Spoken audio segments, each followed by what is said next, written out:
Together we stand, a family so strong, in unity of self-maze where we all belong, with love in our hearts. All right. Good morning, everybody. Good morning. It is time to get this beautiful session of Sun Lakes Unity Church started. Everybody ready? Yes. It is the last Sunday of April, believe that or not, so we're just going to celebrate that today. It's been the most beautiful month. I think we should go do this outside, Jeannie. Can we go do this outside? Can we go do service outside? Why not? Good. Well, my name is Elise Ratliff, and I have the honor and pleasure of being up here on platform with you all today. And I'm so glad to see everybody. I'll try to figure out this mic thing. Good. Lots of beautiful faces. First of all, we want to thank Jill Ponce for the beautiful flowers up here. They are so sweet and pretty. They are. Very pretty, very springy. Perfect for today. And then we'd like to welcome all of you who showed up today and all of you who are showing up online, of course. And do we have any new people, any visitors who would like to stand up and introduce yourself? Tell us what brought you here. We love to have guests and new visitors. Okay. Hi everyone, I'm Tracy Masterson. I am Carrick and Charmaine's daughter-in-law. We're visiting from Tucson and we're here for them. Nice. Welcome, Tracy. Hi, I'm Justine. I grew up going to Unity of Phoenix, actually. And I currently live in Queen Creek, looking to move down to Maricopa, and you guys are right in the middle, so that's what brought me here today. Welcome, Justine. Thank you for coming and joining us today. And with that, we'd like to share a welcome for everyone here, everyone online, and our new friends as well. We love you, we bless you, and we welcome you. Why are you wearing green? Coming up, we've got a beautiful song from Barb Horton and Brian Palmerino. And then following that, we've got an opening prayer from Kay Davis, the Daily Word, Cindy Wilch, and then meditation, Tom Rothweiler this morning.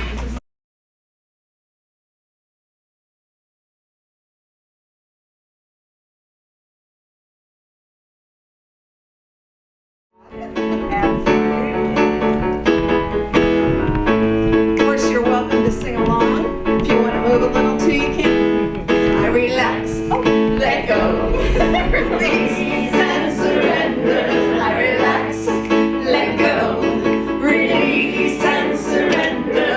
I relax, let go, release and surrender. All is well, all is well, all is well. I am well, I am well. I relax, let go, release and surrender. I relax, let go, release and surrender. I relax,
you here. Part of this prayer comes from H. Emily Cady's Lessons in Truth. We know there is only one life. That life is God. In God, we live, we move, and have our being. And God creates through us. Now take a deep breath and release. I think it. I know it. I accept it. And I claim it. From this place of knowing, I affirm peace in our world, order in our government, righteous judgment, kindness, and a path forward to another, better way to live with all people everywhere. May love prevail. We send peace and comfort to all those having difficulty due to circumstances beyond their control. We affirm the best life for all people, rich and poor, young and old, all nationalities, for we know we are all one in God. Thank you, Spirit. And so it is.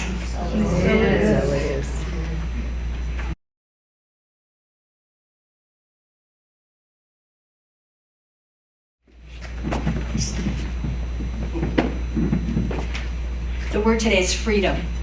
Spiritual living is my path to freedom. Looking back over the years, I remember the ways I have felt less than free. Maybe I felt limited because of my background or personal history, my education or career, or because of things others believed about me.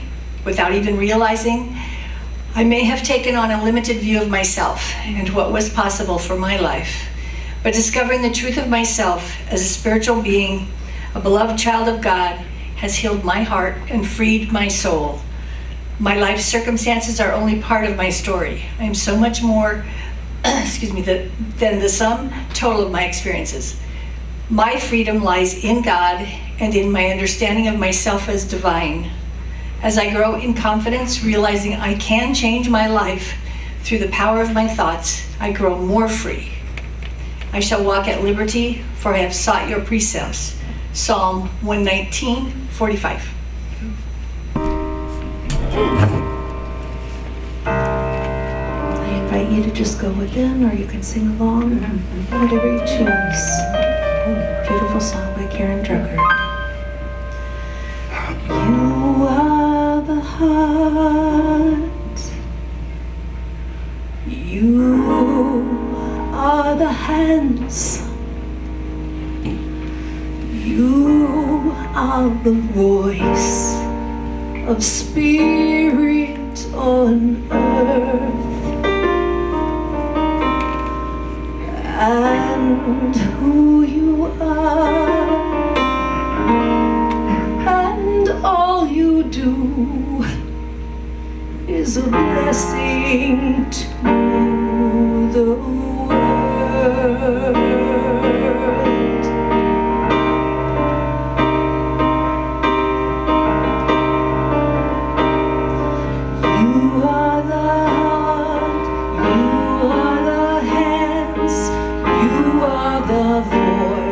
Of spirit on earth, and who you are, and all you do is a blessing to the world. You are the heart, you are the hands, you are the voice of spirit on earth.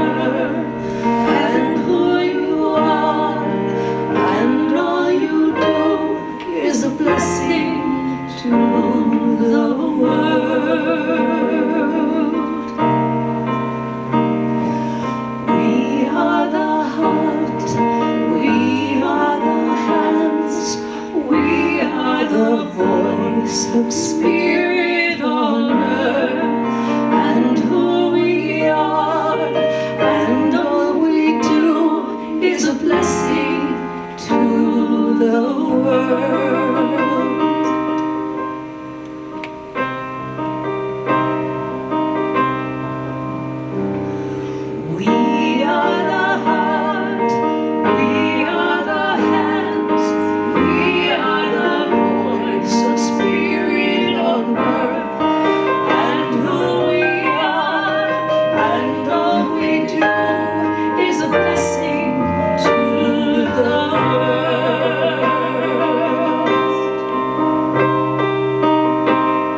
and who I am, and all I do is a blessing to the world.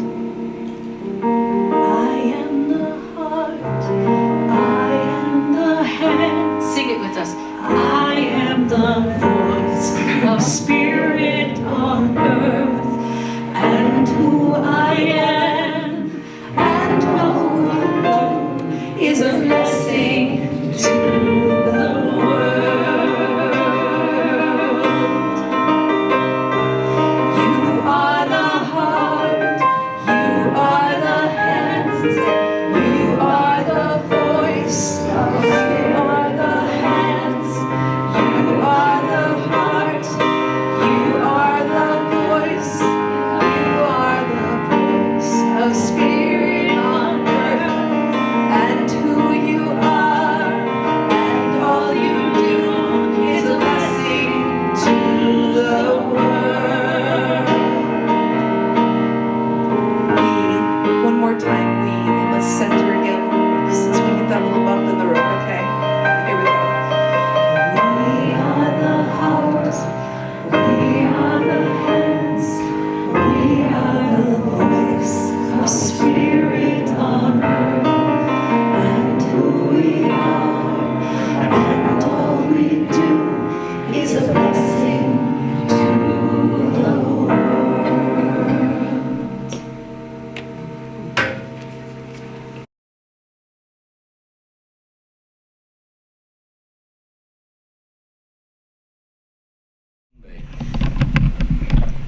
Removing any thoughts you might have, any burdens you brought with you today, get comfortable in your seat and just kind of think of nothing. Think of the great gig in the sky that may be directing your thoughts right now. Can't hear you. Allow your body to settle, releasing any tension you might be holding in your shoulders, your jaw, or your hands. Begin to notice your breath.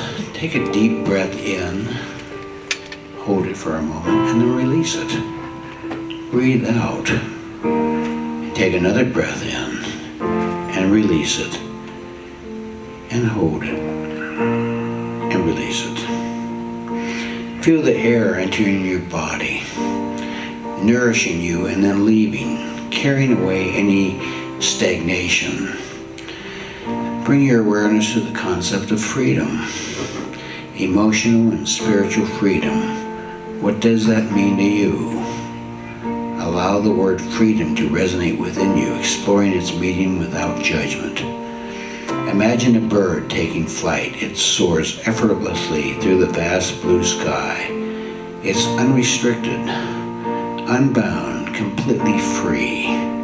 Visualize this bird. Feel its lightness, its joy, its unburdened spirit. Think of your own life. You have free will. You can walk life down a path and you come to a fork. You can go left or you can go right. You can go up or go down. It is your freedom to choose. Whatever results in that choice, it is something you will live with and you will enjoy. You will make it your own. Bring your awareness to any emotions that may be holding you back right now. Perhaps it's fear, anger, resentment, or grief. Acknowledge these emotions without judgment. See them as clouds passing across the sky. They are there, but they do not define you. With each exhale, imagine releasing a small piece of that emotion.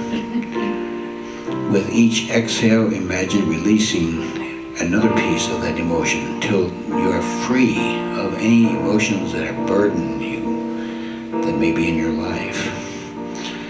Focus on your spiritual self now, your essence, your connection to something larger than yourself. Feel the divine energy flowing through you, healing you, empowering you. Visualize a radiant light emanating from your heart center. This light is your inner wisdom, your inner strength, your inner peace. Allow this light to expand, filling your entire body with warmth and love. Embrace the feeling of release. You are freeing yourself from the chains of the past, from the limitations of your mind. You are stepping into your power, your truth, your authentic self. Repeat silently to yourself, I am free, I am worthy, I am loved, I am peace. Feel the truth of these words resonating within every cell of your being. Take a deep breath and feel it. Feel it within your body. Feel it within your mind. Repeat this to yourself again. I am free, I am worthy, I am loved, I am at peace. Continue to breathe deeply, allowing the feeling of freedom to permeate your entire being. Know that this feeling is always available to you. You can return to the state of peace and freedom anytime you choose.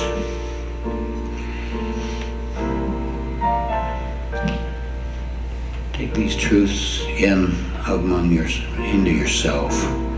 Just feel it.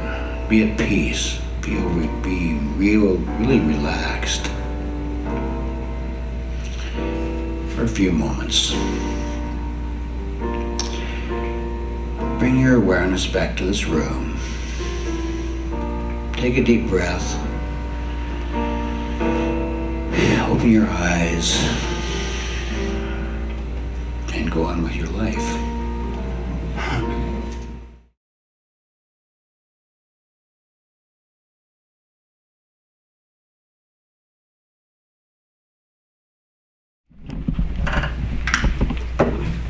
Ah, that was beautiful.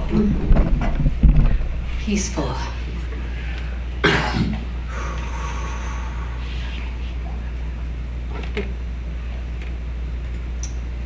I want to begin this morning with a poem by Dr. James Mayfield. It's entitled The Face of Faith. It is the faith of faith. It is the face of faith I see. In every flower, in every tree. Although their shroud is winter's snow, calm, serene, their hearts beat slow. What faith, what dreams help them bear the sunless days with patience rare. The rose spoke softly in my ear. I live and know and have no fear. You've asked my secret, I'll confide. God with me lives deep inside. This morning, we are looking at the face of faith. But we're giving it a different name called the power of trust. More specifically, the power of trust to transform.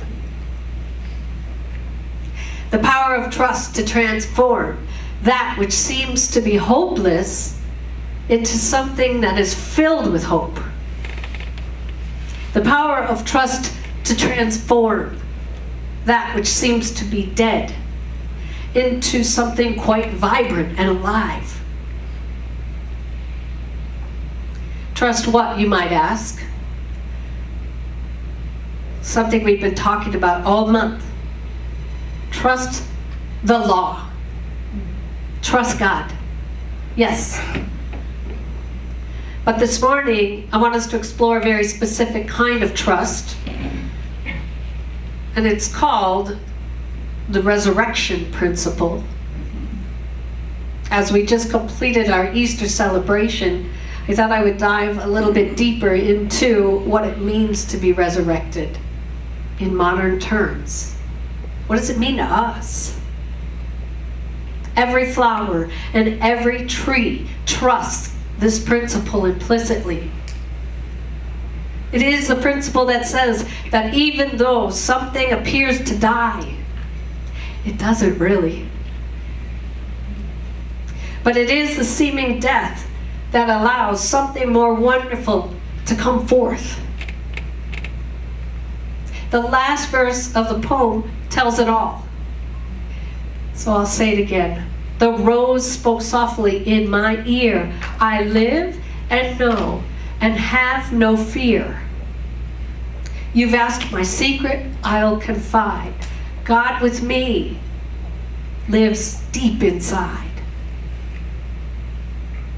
Our way shower, Jesus, certainly trusted the principle of the resurrection, of restoration of life after death.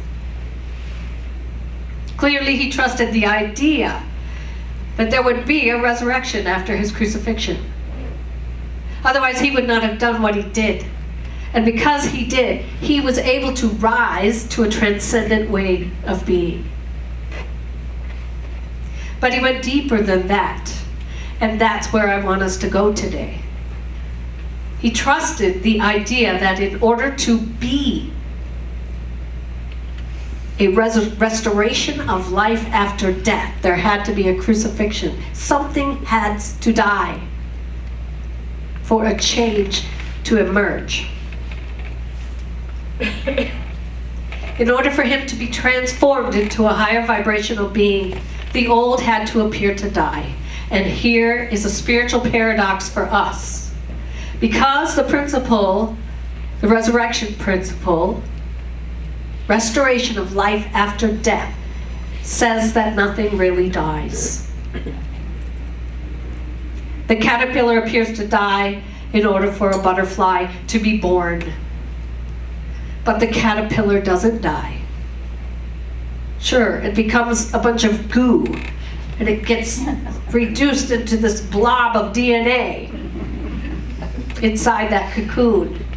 And then it's transformed into the beauty of the butterfly. In order for, it just makes me think of every time I went through a dark night. I was a blob of goo. But I always came out on the other side. Wouldn't it be great if we could live that way and trust that? Every time we hit the darkness, we know light is right around the corner. So in order for us to be transformed into a higher vibrational being, and that we become a beneficial person to this earth, the old ways seem to have to die away. And the principle of life after death tells us that nothing really dies, but is reconstituted, if you will. So how many of you are going through or are recently gone through some really hard times? Some may even be death. I mean, I know we've all been praying for our dear Carrick Masterson and my father, our father. We're going through this transition. I know we all are going through some things. And so I ask you this morning to think deeply and honestly. Do you trust this principle of life after death at work? Or are you afraid? Jesus said 4 times in the Bible, "Be ye not afraid." Now it's interesting that 3 of the 4 times that he said this, he said it to his disciples. And I learned that metaphysically in the Bible, whenever you hear the word disciples, they represent the faculties in our mind, the different ones, all of them together, combined. Something we might call our committee. You know, the one that's always chattering at us. That's what they interpret as the disciples, metaphysically, as the committee in our head. Now here's something interesting to note about the construction of the Greek language, which is the first translation of the New Testament from Aramaic. There's a part of speech in the Greek language called the present imperative, which has a particular significance and which does not exist in our English language. When a commandment was given in the present imperative, it was meant to be a commandment that said, to do this thing I am commanding now. and do it as a continuous and steady practice in the future. We don't get that from our language. For example, if someone says to you, be still, does that mean just right now, or as a continuous and steady practice in the future? We can't tell. In our language, we can't. But when something in Greek was constructed in the present imperative, they knew what it meant. It meant to do this thing now and keep doing it in as steady and continuous practice in the future. Don't stop. Jesus said to forgive. He meant to forgive now and as a steady and continuous practice in the future. And another important point about the present imperative tense, when it's said in the negative, like, be ye not afraid, there's an additional meaning to that too. It means stop doing what you've been doing. Don't do it now, and don't do it in the future. So specifically, Jesus said 4 times, stop being afraid like you have been. Don't be afraid now. And don't be afraid as a steady and continuous practice. And the reason he could say this is because he knew, just like the flowers and the trees intrinsically knew and trusted in the principle of the restoration of life after death. The rose spoke softly in my ear. I live and know and have no fear. You've asked my secret, I confide. God with me lives deep inside. That's trust in the principle of the restoration of life after death. And when we trust in this principle, there is transformation. There is a transformation in us, and there is a transformation in our lives. I believe in being very specific and concrete. So here are some very specific examples of what trusting the restoration principle in your life could look like. Sorry, the resurrection principle. Trusting, it means you know that if a job ends, it just means there's a better one waiting for you. Trusting, it means that if you know that there's an illness that strikes in you, there's a newness and a rebirth yearning to take place in you.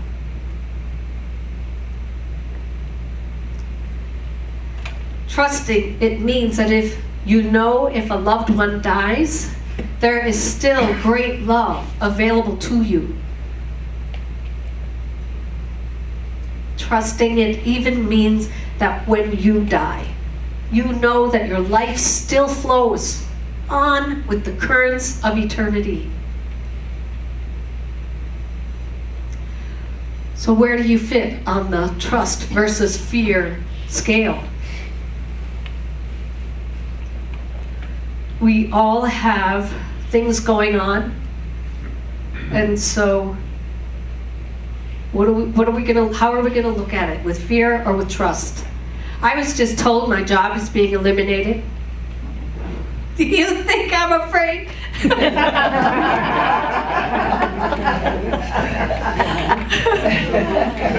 What's next? Bring it on! What's next? When's the retirement party? May 6th. Well, that's my last day. Every day after that is the party. We've all had some health challenges, so we can create an opening for a greater flow of life and love to come in. There's a wonderful story about the 6th president of the United States, John Quincy Adams. When he was 80 years old, he was shuffling along outside his home one day. He encountered a neighbor who greeted him with the question, And how is Mr. John Quincy Adams this morning? The old man replied, John Quincy Adams himself is very well, thank you.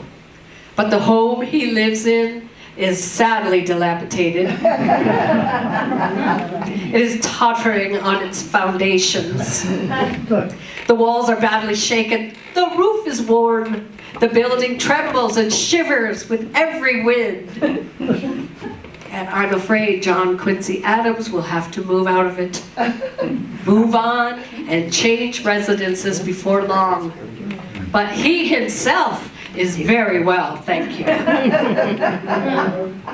Now there is a belief in the principle of restoration of life after death. And because of this principle, we can trust that whatever we are experiencing, we are very well. Thank you very much. Because God with me lives deep inside. And that out of whatever is going on, there is a rebirthing waiting to take place. A transformation ready to occur. Even a transcendence, an ascension. And so, my friends, I ask of you this morning, do you trust the resurrection principle of life after death? Yes. You may say, yes, well, when is this tomb of darkness going to end? Jesus was 3 days in the tomb of darkness. Time is symbolic. In the Bible, the number 3 primarily symbolizes divine wholeness, completeness, and perfection. If you are in your tomb of darkness, be assured that everything is happening in divine order. Let yourself off the hook.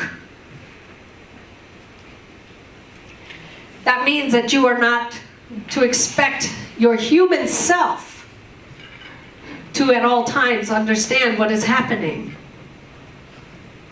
Do not expect it to be perfect. Do not expect to always avoid tough moments. But do trust the process. Trust the experience. Surrender yourself to your higher or inner self. And know that new life is assured. John Wolfgang von Goethe wrote, "To be a traveler on this earth, you must know how to die and come to life again." This principle of the restoration of life after death is not some faraway concept, some theoretical idea. It is living and breathing and having its way with you. Trust that, and you, like Jesus, will rise to a transcendent way of being. And as you are lifted up, others will be lifted as well. God bless. Thank you. Thank you so much. We'll have another song by Barb Porter. Oh yeah, sorry. Let's do our affirmation together. Spiritual living is my path to freedom. I live and know and have no fear.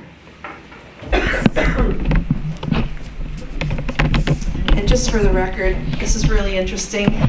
We always kind of play in the ether, whether we've connected on the topic or not. Yesterday I read an article on Unilad Tech. Shocking Pentagon study suggests reincarnation could be real after claiming energy never dies. Really cool article.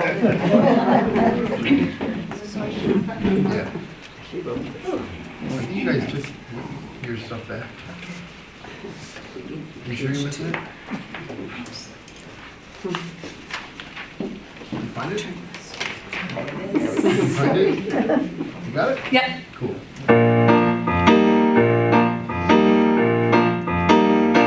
I want to be happy, I want to be healthy, I want to be free.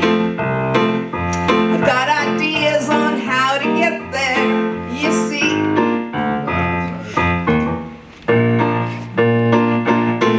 It's not my job to specify exactly how or when or why, because God knows better than I. Why ask for a mustard seed when he would give the tree?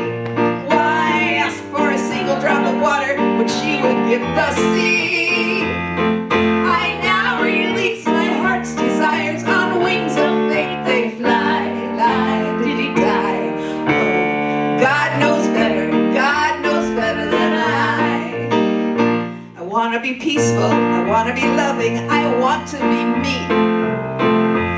I want to be the very change I wish to see.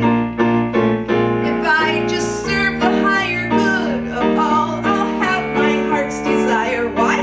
Because God knows better than I. Why ask for a mustard seed when he would give the tree? Why ask for a single drop of water when she would give the sea? I now release my heart's desires on wings of faith they fly. Did he die? Oh, God knows better than I. It's my job to simply ask, to sow my seeds in fertile ground. Say yes to all that serves in love as Spirit lights the way. To keep my word in all I do is like a gentle summer rain. My heart pounds in expectation as the seedlings of my heart's desire pushes through the muck and mire, reaching for the sun. Why ask for a mustard seed when he would give the tree? Why ask for a single drop of water when she would give the sea? I now release my heart's desires on wings of faith they fly. Did he die? Oh, God knows better than I just gotta go inside there, because God knows better than I. Deep inside I just gotta find that peace. God knows better than I.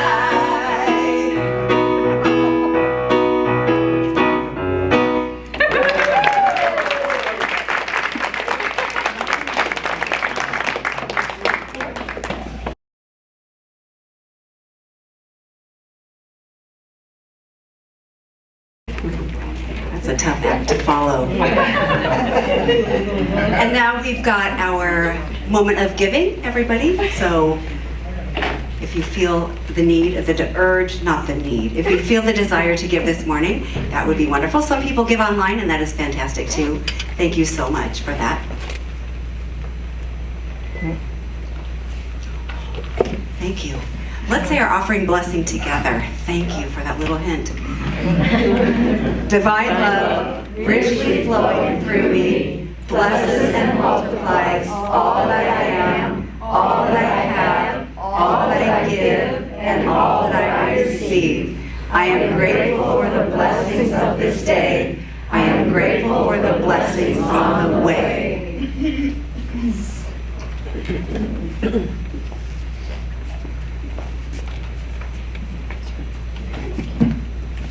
And now join us in singing I Am So Blessed by Karen Drucker.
we give thanks to the givers and the receivers of these gifts and know that all of us are blessed tenfold, this or something better.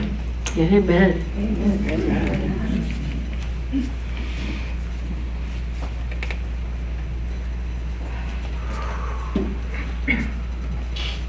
Just a reminder, we've got Silent Unity. The number is up here if you'd like to take a picture of this slide. They are available to us every day. If you need a prayer, ask for one and they will pray for you for 30 days. And announcements? Look at these fun pictures. Oh. Thank you to everyone who participated for the DSN network.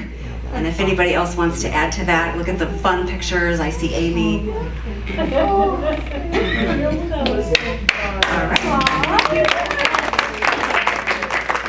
And further announcements, we've got the metaphysical group the second and fourth Wednesdays from 2 to 3:30 in the Mirror Room with Sheila Taylor. And the drum circle with Julia Norton, Wednesday, May 21st, 1:30 to 4 in the Mirror Room. And we've got a special event coming up with Rev Jeanne, the metaphysical interpretation of the Bible, coming up on May 7th from 1 to 4 in the Mirror Room. First day of retirement. Woo! Oh, that's right. There is a sign-up sheet I was back wondering here. why you were swinging a Wednesday. Yeah. Oh, okay. There is a sign-up sheet back here today. There is a sign-up sheet for that too. All right, thank you. Oh boy, that'll be fun. Yeah. Anything else? No, that's it. Friendship brunch, is that today? No, unless you want to go, no. I didn't do one this month. We had Easter. Well, it's time for our big thank yous. Thank you to everyone for joining us in person and online. And we want to thank you to Barb and Brian Palmerino, the JaJa's, Amy, Cindy, Jill, Kay, Tom, and Derek.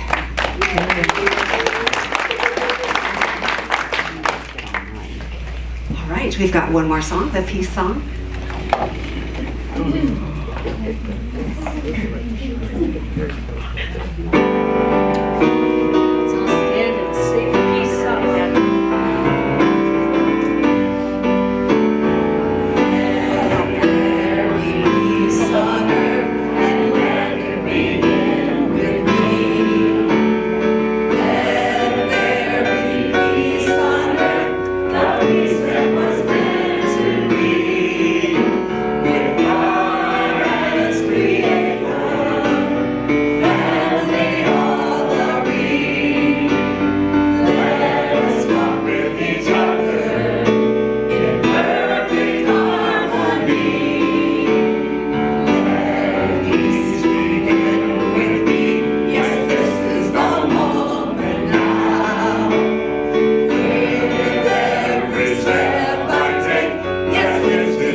The light of God surrounds us. I am light. The love of God enfolds us. I am love. The power of God protects us. I am power. And the presence of God watches over us. I am present. Wherever we are, God is. Because you are, and I am, the I am. And so it is. Amen. Have a beautiful week. Thank you for coming today. As our guide, we reach for the skies. With voices united, we sing in harmony.